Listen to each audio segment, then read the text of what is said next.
Tumpukan batu bata yang diduga situs Candi Mataram kuno, Badan Arkeolog Nasional membongkar gundukan tanah yang menutupi badan candi. Temuan ini pernah dilaporkan tahun 1976 setelah dilakukan penelitian pecahan batu di sekitar lokasi temuan situs candi tersebut. Situs Candi Hindu yang diduga dibangun pada masa Mataram kuno mulai dilakukan pembersihan oleh Pusat Arkeolog Nasional di Desa Duduhan, Mijen, Semarang. Situs candi yang pernah dilaporkan pada tahun 1976 oleh pemilik lahan baru dilakukan penelitian setelah melalui kajian Balai Arkeolog Nasional. Dengan menggunakan alat pembersih dan alat untuk menggali, petugas mulai melakukan pembersihan tumpukan batu bata yang diduga sebagai dasar dari candi.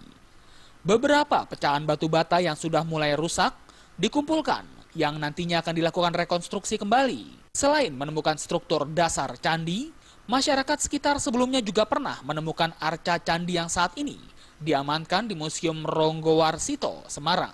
Untuk menentukan penanggalan candi tersebut, petugas akan melakukan penelitian ulang di Jakarta. Dasar dari laporan itu kemudian datang ke sini, kita coba tes karena kalau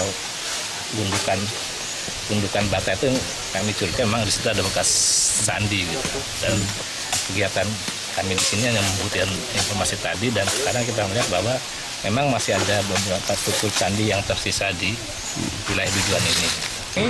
Di wilayah saya beserta lurah dan muspika tentunya akan memantau keberadaan itu.